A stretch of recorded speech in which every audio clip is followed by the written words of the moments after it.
सबसे पहले एक्चुअली में ये आपका माइंड का एक फीचर होता है चीज़ों को एनालाइज करना। तो माइंड की एक चाहत होती है कि क्लैरिटी तक पहुंचने की, तो जब वो नहीं कर पाता एनालाइज के थ्रू निकलेंगे, क्योंकि माइंड का ये फीचर है, वो अपना काम करता जाएगा। माइंड जिस बेस पे काम कर रहा है वो बेस उसको मिला ही नहीं, मतलब उसको क्लैरिटी मिली ही नहीं। वो चीज़ों को चाहता है कि सॉल्यूशन मिले, लेकिन ये तीनों मिलके आपको ओवरथिंकिंग के लूप में फंसाते हैं। मतलब कि मैंने ये कर दिया, हाँ मैंने वो कर दिया, अगर मैं ये ना करता तो क्या होता, पास्ट से रिलेटेड होता है और आपको उसमें फंसा हुआ महसूस होता है।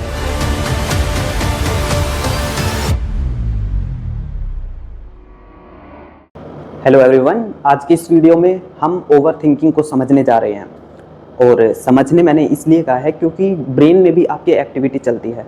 तो अगर सिर्फ ये कहना कि ओवरथिंकिंग नहीं करना है, क्यों नहीं करना है, इसके बजाय हमें उसे समझना भी होता है। क्योंकि अगर आप समझेंगे कि आपके दिमाग में उस समय क्या हो रहा है, क्या एक्टिविटी चल रही है, क्योंकि प्रोसेस तो हो रहा है कुछ ना कुछ उस समय, कौन से हिस्से चल रहे हैं, कौन से हिस्से एक्टिवेट है और ये क्यों हो रहा है, क्यों आप उस लूप के अंदर फंस रहे हैं और आप सोचते ही जा रहे हैं, कौन सी गलती आपका माइंड या आपकी सोच में हो रही है जिसके बाद ये लूप बन रहा है, ये सब चीज़ें हम ओवरथिंकिंग में समझेंगे। उसके बाद मैं आपको टूल्स भी बताऊंगा लास्ट में कि कैसे आप इन्हें ब्रेक कर सकते हैं इस लूप को। लेकिन सबसे पहले ये समझना जरूरी होगा कि ये हो क्यों रहा है, कैसे आपके माइंड का कौन सा फीचर काम कर रहा है, कौन सी एक्टिविटी हो रही है और क्यों हो रहा है। क्योंकि जब आप एक बार ये समझ जाएंगे कि ये इसलिए हो रहा है, उसके बाद आपको काफ़ी आसानी हो जाएगी इसे कैसे ठीक करना है। क्योंकि अगर आपको पता ही नहीं हो कि बस ठीक करना है, बस ये पता होता है कि बस ठीक करना है, तो उसमें आप ठीक नहीं कर पाएंगे। लेकिन अगर आपको पता हो कि मुझे ये ठीक करना है, तो आप आसानी से ठीक कर पाएंगे। तो आज की इस वीडियो में हम ओवरथिंकिंग को देखने वाले हैं, क्या ओवरथिंकिंग है, क्या नहीं है, लेयर्स में हम समझेंगे। सबसे पहले क्या ओवरथिंकिंग होती है और क्या नहीं होती, क्योंकि ऐसा भी होता है कई बार आपको लगता है कि मैं ओवरथिंकिंग कर रहा हूँ, लेकिन हो सकता है आप नहीं कर रहे हो, जस्ट एनालाइज कर रहे हो आप चीज़ों को। टाइप्स और पैटर्न ऑफ ओवरथिंकिंग, क्या क्या पैटर्न्स होते हैं, मतलब किस किस टाइप्स की हो सकती है। ओवरथिंकिंग लूप फॉर्म हाउ, मतलब कैसे लूप बनता है ये, मतलब कौन से माइंड के हिस्से मिलकर आपको उस लूप में उलझाते हैं, या फिर आप ये कह सकते हैं कि आपको घेर लेते हैं और आपको उसमें फंसा हुआ महसूस होता है। What to do to break this loop, इस लूप को तोड़ने के लिए हमें क्या करना होगा ये भी समझेंगे, कैसे इस लूप को तोड़ेंगे। और फिर कुछ टूल्स मैं आपको बताऊंगा जिससे कि आप आसानी से इन लूप्स को तोड़ सकते हैं और ओवरथिंकिंग से अपनी ओवरथिंकिंग को बहुत ज़्यादा कम कर सकते हैं। क्योंकि जो स्ट्रेस और एंजाइटी भी है वो यहीं से शुरू होती है, उसके बाद आप चीज़ों को अलग तरीके से ले जाते हैं और फिर वो स्ट्रेस एंजाइटी में चीज़ें बदलती हैं। तो शुरू कर लेते हैं वीडियो को। सबसे पहले हम समझेंगे what is overthinking and what is not. सबसे पहले एक्चुअली में ये आपका माइंड का एक फीचर होता है चीज़ों को एनालाइज करना। माइंड हमेशा कंट्रोल चाहता है, वो समझते रहना चाहता है कि क्या बाहर हो रहा है, क्या उसके साथ हो रहा है, वो अपना काम ठीक से कर रहा है या नहीं, क्योंकि उसे आपको सेफ बनाए रखना है और इस काम को वो अच्छे से कर रहा है या नहीं, वो इस बात की गारंटी हमेशा चाहता रहता है। तो अगर उसे वो गारंटी नहीं मिलती, और इस गारंटी के लिए वो चीज़ों को एनालाइज करता रहता है कि क्या हुआ क्या नहीं हुआ, वो चीज़ों को समझता रहता है। लेकिन जब वो इस एनालाइज को नहीं कर पाता और मतलब समझ नहीं पाता कि क्या इसका मतलब था, क्या मकसद था, तो वो ओवरथिंकिंग में फिर चला जाता है। आप उस ओवरथिंकिंग एनालिसिस में फंस जाते हैं। तो एनालिसिस करना ओवरथिंकिंग करना नहीं होता। अगर आप किसी चीज़ को एनालाइज कर रहे हैं, घंटे बैठकर उस पर सोच रहे हैं, तो हो सकता है वो ओवरथिंकिंग ना हो, क्योंकि आप किसी चीज़ पर जाना चाहते हैं और आप वहाँ जा भी रहे हैं, आपको लग भी रहा है कि मैं वहाँ जा रहा हूँ। लेकिन अगर आप एक अनकॉन्शियस टाइप से लूप में फंस गए हैं कि नहीं हो रहा, फिर आप जा रहे हैं, फिर वो वापस वही लूप रिपीट हो रहा है, तो ये ओवरथिंकिंग है। आप ये भी मान सकते हैं कि इसमें आपकी उतनी भी गलती नहीं होती जितना कि आपको लगता है, क्योंकि माइंड अपना काम कर रहा है, वो उस फीचर को यूज कर रहा है एनालाइज करने को। आपके पास कोई ऐसी मेमोरी नहीं होगी, डाटा नहीं होगा जिसके बाद वो उसे समझने की कोशिश कर रहा है पर समझ नहीं पा रहा, और आप उसी चीज पर बार बार एक ही विचार पर या दो तीन विचारों पर या कुछ भी उस पर आप बार बार रिपीट कर रहे हैं पास्ट फ्यूचर टाइप्स में, तो वो ओवरथिंकिंग है। ठीक है। अब एक नॉर्मल एनालाइज करना ओवरथिंकिंग नहीं हो सकता, क्योंकि उसमें आप कहीं पहुंचने की कोशिश कर रहे हैं, लेकिन अनकॉन्शियसली अगर आपको लग रहा है कि पैटर्न ब्रेक ही नहीं हो रहा, मैं बार बार वही सब सोच रहा हूँ, वो एक विचार से दूसरा विचार उठ रहा है, फिर वो और विचार उठ रहे हैं, तो ये ओवरथिंकिंग में आ जाएगा। इसे आप ऐसे भी समझ सकते हैं कि आप एक ट्रैक पर दौड़ रहे हैं, तो आपको पता है कि मुझे जीतना है और मैं ऐसे जाऊंगा, यहाँ से मैं जीत जाऊंगा, तो ये एनालाइज हुआ। और अगर आपको पता ही नहीं आप कहाँ जा रहे हैं, आप सिर्फ दौड़ रहे हैं, तो ये ओवरथिंकिंग में आ जाएगा। तो अब समझ लेते हैं टाइप्स और पैटर्न ऑफ ओवरथिंकिंग। ठीक है, क्या पैटर्न्स है, क्या टाइप्स होते हैं। वैसे तो इसका कोई ऐसा निश्चित टाइप नहीं है कि ये ओवरथिंकिंग में आएगा या ये नहीं आएगा, या फिर कुछ पैटर्न्स है, लेकिन हम इन्हें दो हिस्सों में बांट लेते हैं, एक पास्ट को लेके, एक फ्यूचर को लेके। जैसे कि पास्ट को लेके आपको गिल्ट, सेम, अवसाद जैसी, मतलब कि मैंने ये कर दिया, हाँ मैंने वो कर दिया, अगर मैं ये ना करता तो क्या होता, पास्ट से रिलेटेड होता है, ठीक है। उसे पास्ट मतलब ओवर थिंकिंग कहते हैं पास्ट की। और एक फ्यूचर की चिंता होना, जैसे कि भाई आगे क्या होगा, मैं कल क्या करूंगा, अगर ये ना हुआ तो ये फ्यूचर की भी हो जाती है। लेकिन आजकल सोशल भी है कि भाई आप सोशल मीडिया पे हैं तो वैसी भी है, उस टाइम में भी है कि आप डिसीजन नहीं ले पाते, और बहुत सारी ऐसी भी चीज़ें कि मैं वो खरीदूं ना खरीदूं, इन सब लूप में भी आप ओवर थिंकिंग में फंस जाते हैं कई बार। तो ये भी होता है, लेकिन हम पास्ट और फ्यूचर की को समझते हैं, क्योंकि ज़्यादातर इन्हीं में रिलेटेड होता है कि अगर आप सोशल की भी करते हैं तो ये इस तरीके की हो सकती है। हालांकि प्रेजेंट में भी हो सकती है, लेकिन वो फ्यूचर की या फिर पास्ट की चिंता से मिलके ही बना होता है। तो हम दो मान सकते हैं कि पास्ट की और फ्यूचर की चिंता की वजह से हमें ओवर थिंकिंग हो सकती है, तो दो टाइप्स हम मान सकते हैं, ठीक है। उसके बाद how is the over thinking loop formed. ये लूप जो मैंने बताया ये बनता कैसे है, क्यों ये बनने लगता है, और क्या इसके पीछे का साइंस है, कौन से हिस्से माइंड के एक्टिवेट होते हैं, अब हम ये समझने वाले हैं। और अब आप थोड़ा सा यहाँ पे ध्यान दीजिए, क्योंकि जो चीज़ें आपके अंदर चल रही हैं वो आपको अभी पता चलेंगी कि क्या हो रहा है जब ओवर थिंकिंग आप कर रहे हैं। माइंड के ऐसे तो बहुत सारे हिस्से एक्टिवेट होते हैं, लेकिन जो मेन 3 हिस्से हैं हम उनका जिक्र करेंगे, क्योंकि वही एक लूप बनाते हैं और वही आप फंसते हैं। सबसे पहले PFC, प्रीफ्रंटल कॉर्टेक्स, DMN और एमिगडाला, ये तीनों मिलके आपको ओवरथिंकिंग के लूप में फंसाते हैं। ये क्या करता है, ये लॉजिकल एनालिसिस करता है चीज़ों की, लॉजिकल थिंकिंग। ये डिफ़ॉल्ट मोड नेटवर्क है, ये मतलब आपको डे ड्रीमिंग या फिर जब आप खो जाते हैं चीज़ों में तो ये वो करवाता है। ये आपको डर या खतरे का साइन देता है, वैसे मतलब ये और इमोशन से भी जुड़ा है, लेकिन ये आपको डर या खतरे से ज़्यादा हम रिलेटेड इसे मान सकते हैं। तो PFC का क्या काम होता है, PFC का काम होता है वो चीज़ों को एनालाइज करता रहता है, जैसे कि भाई ये क्या हुआ, ये क्या नहीं हुआ, वो इन चीज़ों पे रहता है। तो उन चीज़ों में PFC जब एनालाइज करता है चीज़ों को, और DMN आपको मतलब उस स्टेट में ले जाता है जहाँ आप डिफॉल्ट मोड नेटवर्क, इसका जैसे कि इसके नाम से ही पता चल रहा है कि डिफॉल्ट मोड मतलब आप जैसे एकदम से कहीं खो जाते हैं, फिर ऐसे करते हैं कि क्या हो गया, कहाँ खो गया, तो वो इस टाइप से फिर आप उस नेटवर्क में चले जाते हैं, डिफॉल्ट नेटवर्क में। और ये डर से रिलेटेड होता है, जो आपको मतलब एकदम से स्ट्रेस देता है, एंग्जाइटी दे सकता है, और यही रीज़न है कि ओवरथिंकिंग चलकर आगे स्ट्रेस एंग्जाइटी में चेंज हो सकती है। तो ये तीनों कैसे आपको लूप में फंसाते हैं ये मैं आपको समझाता हूँ। तो ये लॉजिकल थिंकिंग करता है, और ये आपको डे ड्रीमिंग कराता है, और ये डर जाता है, मतलब आपको डर या खतरे के सिग्नल्स मिलते ही वैसे आपको अलर्ट कर देता है। तो जैसे ही PFC कुछ चीज़ों को, मान लीजिए कोई बात आ गई, आप उसको PFC एनालाइज करने की कोशिश करता है कि अच्छा ये है, जैसे पास्ट की है, आप कहते हैं कि उस पास्ट की बात से आपको डर लगता है कि अगर ये हो गया तो जैसे ही डर लगता है ये एमिगडाला भी रिएक्शन देता है और थोड़ा आपको अलर्ट करता है, ठीक। और फिर आप कई बार इस मोड में भी चले जाते हैं, ये मतलब जरूरी नहीं है कि यही तीनों एक्टिवेट होगी, ये दोनों मिलकर भी आपको ओवरथिंकिंग करा सकते हैं। तो जैसे ही ये एक्टिवेट होगा, ये डर को करेगा, तो ये दोबारा इसको कहेगा कि इस अच्छा ऐसी सिचुएशन है, दोबारा एनालाइज करो, ये इसको वापस दे देगा।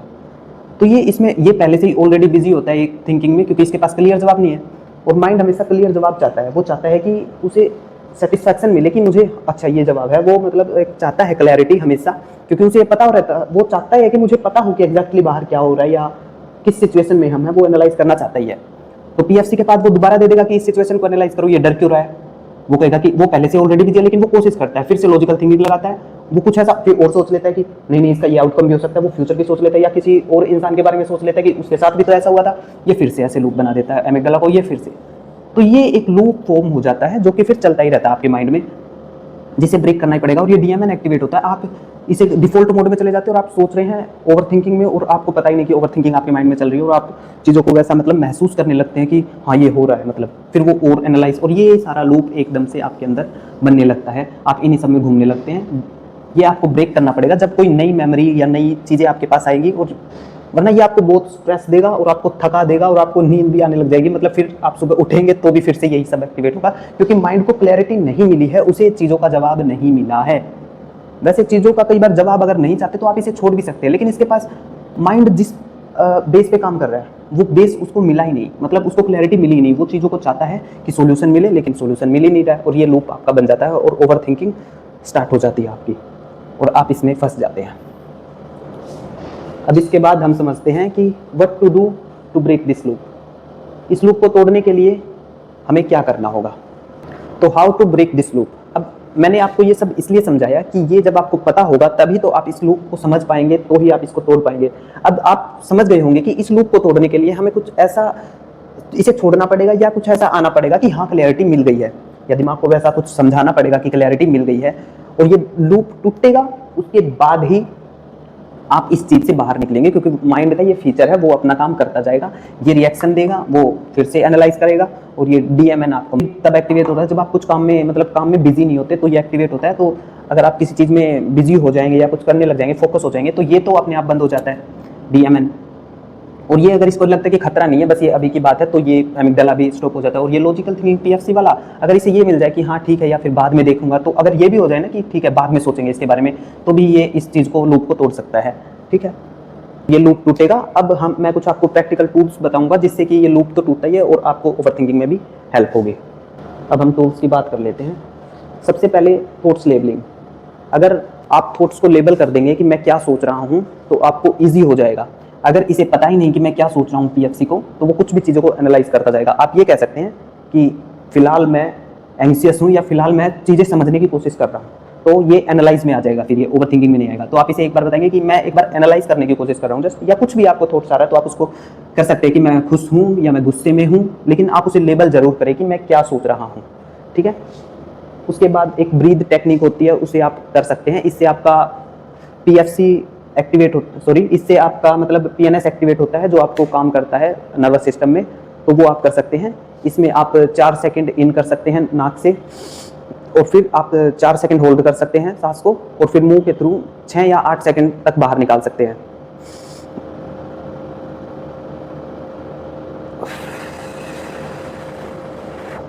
ऐसे तो ये आप 5 या 10 बारी रिपीट कर सकते हैं, जिससे कि आपका मतलब ये वाला पैटर्न टूटेगा और आप जब किसी और एनालाइज में बिजी होंगे तो ये सब चीज़ें नहीं करेगा, डीएमएन भी डीएक्टिवेट हो जाएगा। ठीक है, इसके बाद ये 5 4 3 2 1 एक टेक्निक है जो कि काफ़ी फेमस है। इसमें आपको क्या करना होता है, इसमें आपको 5 चीज़ों पे ध्यान देना होता है। मतलब 5 चीज़ें आपको देखनी है, मतलब आप कुछ भी चीज़ों पे 5 चीज़ों पे ध्यान दे सकते हैं कि आपके मतलब आपके कपड़ों पे या आपके जूतों पे या फिर कुछ भी 5 चीज़ों पर आपको ध्यान से देखना है और समझना है कि ये क्या है, इस रंग का है। ठीक है, 4 चीज़ों को आपको छू कर देखना है, मतलब छू कर आपको महसूस करना है। जैसे कि आपकी ये टी शर्ट का टेक्सचर है, आपने ये इसको मतलब इस पे ध्यान देना है, क्योंकि जब हम इन चीज़ों पे ध्यान देंगे तो हमारा माइंड का ये लूप टूटता है और आपका पीएफसी कुछ और एनालाइज करता है और चीज़ें वहाँ से शिफ्ट होती हैं। तो आपको छू कर देखना है और महसूस करना है। ठीक है, 3 आवाज़ें आपको सुननी है, वो मतलब आपको शांत होकर सुननी है कि कुछ भी आ रहा है, जैसे बाहर का ट्रैफिक है या चिड़िया बोल रही है या पंखे की आवाज़ है, कुछ भी आपको ध्यान देना है कि 3 आवाज़ें अलग अलग आप सुने। तो 3 आवाज़ें आपको सुननी है। इसमें आपका मतलब जो मेन इसका काम है वो यही है कि ये जो पैटर्न है ये ब्रेक हो और मतलब आप इस सिचुएशन से निकलकर, इस एनालिसिस से, ओवरथिंकिंग से निकलकर एक नॉर्मल एनालाइज की तरफ जाए। 2 चीज़ों का मतलब आपको गंध महसूस करनी है, जैसे कि क्या स्मेल आ रही है, जैसे कि नॉर्मल कोई भी स्मेल हो सकती है, वो 2 कौन सी स्मेल आ रही है, गंध को आपको मतलब पहचानने की कोशिश करनी है। और एक आपको स्वाद महसूस करना है। हो सकता है अभी आपने कुछ खाया हो तो वो टेस्ट आपको महसूस हो रहा हो, या फिर वो नॉर्मल सा टेस्ट भी हो सकता है। जो भी आपको टेस्ट मुंह में महसूस हो रहा है फिलहाल, वो महसूस करने की कोशिश करनी है। इससे क्या होगा, आप मतलब एक अलग चीज़ अलग तरीके से सोचेंगे और पैटर्न आपका ये टूट सकता है और आप इसमें मतलब बिजी हो जाएंगे दूसरी चीज़ों में। तो डीएमएन तो वैसे ही डीएक्टिवेट हो जाता है। ये जब ही एक्टिवेट होता है जब आप बिजी नहीं होते और आप ख्यालों में खो जाते हैं, जैसे वो मैंने बताया था कि कहाँ खो गए, ऐसे ऐसे करना पड़ता है वो, तो ये डीएमएन में चला जाता है उस समय। ये एक नेटवर्क होता है जिसमें जो एक्टिवेट हो जाता है जब हम कुछ नहीं कर रहे होते। तो ये एक टेक्निक है। और उसके बाद राइटिंग, जो भी आपके दिमाग में चल रहा है उसे पेपर पर लाने की कोशिश करो कि वो क्या है, जो भी आप मतलब सिर्फ लिखते रहिए, देखते रहिए कि क्या है। जैसे ही वो दिमाग का पेपर पे आएगा, पेपर पे आने से उसकी जो इंटेंसिटी होगी वो कम होगी और कुछ और चीज़ें भी आपको समझ में आ जाएंगी। क्योंकि जब आप पेपर पे लिखेंगे तो हो सकता है आपको लगे कि ये मैं क्या लिख रहा हूँ, और आपको लगे कि ये मैं क्या लिख रहा हूँ, लेकिन जब वो दिमाग में चलता है तो उस समय आप नहीं सोच पाते कि मैं ये क्या सोच रहा हूँ। तो राइटिंग टेक्निक से भी आपको मतलब हेल्प मिल सकती है। एग्जैक्ट टाइम, ये भी काफ़ी मतलब पावरफुल है। कुछ ऐसा टाइम निकालिए दिन का कि जिसमें आप ये कहें कि मैं 20 मिनट तक नेगेटिव सोचूंगा, या जो आएगा मैं वो सोचूंगा, लेकिन 20 मिनट सिर्फ, या फिर 10 मिनट। वो एक टाइम फिक्स कर दीजिए कि 5 बजे 6 बजे इतने बजे मैं ये एग्जैक्ट नेगेटिव सोचूंगा या जो आएगा मैं सोचूंगा, ओवर थिंकिंग करूंगा, एनालाइज करूंगा। तो जब भी आप इस टाइम से अलग सोचेंगे तो आपका माइंड रहेगा कि क्योंकि उसके पास मैसेज जा चुका है कि ये टाइम वो नहीं है। जब आप कहेंगे कि आपके दिमाग में नेगेटिव आएगा ख्याल तो वो कहेगा चलो एनालाइज करो, लेकिन आप वो इसे तुरंत बता देगा मेमोरी से कि नहीं नहीं ये टाइम नहीं है, वो 20 मिनट का है, इसे उस टाइम में सोचेंगे। तो वो पहले से इसका स्लॉट फिक्स कर देगा कि अभी तो नहीं सोचना। तो इससे आपको हेल्प होगी क्योंकि आपका माइंड उस समय नहीं सोचेगा, क्योंकि माइंड एक ऐसा ही लूप है वो अपने आप को ही समझता रहता है और चीजों को बदलता रहता है। तो अगर उसे पता होगा ना कि ये इस समय सोचना है तो वो आपको तंग ही नहीं करेगा, वो मेमोरी आपको तंग नहीं करेगी और वो फिर उसी समय उठेगी और फिर आप उस समय बहुत सारी चीजों को एनालाइज कर सकते हैं। तो एक फिक्स टाइम हो गया है उससे आपका कि मैं इसी टाइम सोचूंगा और बाकी टाइम तो मैं नेगेटिव नहीं सोचूंगा। ये आप 10 मिनट भी कर सकते हैं, फिर आप पूरा दिन फ्री रह सकते हैं। फिर आप ये भी कह सकते हैं जब भी नेगेटिव आए कि नहीं अभी नहीं करना, वो मेरा टाइम आएगा जब मैं उस समय सोचूंगा। तो इससे भी आपको हेल्प होगी। और मूवमेंट का भी मतलब वही है, इन सारी चीज़ों का मतलब यही है कि आपको इस लूप से बाहर निकाल कर मतलब बिजी करना और आपको कहीं और ले जाना। जैसे कि आप वॉकिंग कर सकते हैं, रनिंग कर सकते हैं, आप कहीं और एक्सरसाइज में शामिल हो सकते हैं, डांस कर सकते हैं। लेकिन आपको लग सकता है कि भाई डांस मैं दुखी हूँ और मैं डांस कैसे कर सकता हूँ इस मोमेंट में, लेकिन आप कर सकते हैं। और आप बाहर जाके पैदल एक वॉक लेके आ सकते हैं, दुकान पे जा सकते हैं, क्योंकि जैसे ही आप बाहर जाएंगे तो आप चीज़ों को देखेंगे, एनालाइज करेंगे, ये लूप टूट जाएगा। लेकिन इन सब का जो मेन कारण है वो यही है कि माइंड क्लैरिटी चाहता है। माइंड चाहता है कि क्या हो रहा है, क्या मैं सेफ हूँ, क्या मैं बिल्कुल मेरा काम एग्जैक्टली कर रहा हूँ, वरना कभी कुछ ऐसा खतरा ना आ जाए कि मैं सेफ ही ना रहूँ। तो उस वजह से ये ओवरथिंकिंग के पैटर्न में आपको फंसा लेता है। लेकिन जैसे ही आप ये लूप ब्रेक करते हैं, ये सब करते हैं, तो आप मतलब अलग पैटर्न में होते हैं, लेकिन मेमोरी में तो है वो फिर से आएगा। तो इसलिए मैंने आपको ये समझाया कि ये आपका सिर्फ एक फीचर है जो यूज होता है। तो आप ये समझ पाए, ये ना समझे कि भाई हाँ क्लैरिटी तो मिली नहीं, क्लैरिटी तो मिली नहीं, क्योंकि उसका काम है, वो तो क्लैरिटी मांगता ही रहेगा, वो तो मांगता ही रहेगा। आप कितनी क्लैरिटी दे लो उसको, वो उसके बाद 10 चीजें और लाके खड़ी कर देगा, फिर आप देते रहना क्लैरिटी। उसके बाद ये, जब आप ये समझ पाए, ये ना समझे कि भाई हाँ क्लैरिटी तो मिली नहीं, क्लैरिटी तो मिली नहीं, क्योंकि उसका काम है, वो तो क्लैरिटी मांगता ही रहेगा, वो तो मांगता ही रहेगा। आप कितनी क्लैरिटी दे लो उसको, वो उसके बाद 10 चीजें और लाके खड़ी कर देगा, फिर आप देते रहना क्लैरिटी। उसके बाद ये हो जाएगा, उसके बाद वो हो जाएगा, पास्ट में ये हुआ था, उसके साथ वो था, वो 10 रीजन दे देगा 10। लेकिन आपको ही ये लूप तोड़ना पड़ेगा कॉन्शियसली, क्योंकि अनकॉन्शियसली तो माइंड अपना है काम ही करेगा, जैसा उसका मैकेनिज्म है, वो सर्वाइवल मैकेनिज्म पे बेस्ड है, तो वो उसी के अनुसार अपना काम करेगा। तो ये आपको तोड़ना पड़ेगा अपना लूप खुद, जो कि मैंने आपको प्रैक्टिकल टूल्स बताए हैं, ये भी आप यूज कर सकते हैं। और हमने ये सारे मतलब पॉइंट्स कवर कर लिए हैं फिलहाल। तो मेन जो मैंने था वो आपको बता दिया कि जो माइंड की ओवरथिंकिंग करने की हैबिट है वो इसका एक फीचर है। तो इस लूप को आपको तोड़ना पड़ेगा, उसके बाद ही आप इससे अलग हो सकते हैं। तो माइंड की एक चाहत होती है कि क्लैरिटी तक पहुंचने की, तो जब वो नहीं कर पाता एनालाइज के थ्रू, तो वो ओवरथिंकिंग हो जाता है। तो इन टूल्स के जरिए आप ओवरथिंकिंग को सिर्फ थिंकिंग बना सकते हैं, सिर्फ एनालाइज बना सकते हैं। तो इतना ही करते हैं हम आज की इस वीडियो में। अगर वीडियो पसंद आई है तो लाइक कर दीजिए, चैनल को सब्सक्राइब कर दीजिए और किसी के पास शेयर कर दीजिए, ताकि अगर वो ओवरथिंकिंग के लूप में अगर जा रहा है या फिर नहीं भी जा रहा तो भी वो समझ जाए कि वो इस तरीके से उसका माइंड काम कर रहा है। तो आप ये वीडियो शेयर कर सकते हैं। हम सब इंसान एक ही तरीके से काम कर रहे हैं, एक ही तरीके से जी रहे हैं, क्योंकि हम सब एक जैसे हैं। इन्हीं वर्ड्स के साथ धन्यवाद, थैंक यू सो मच।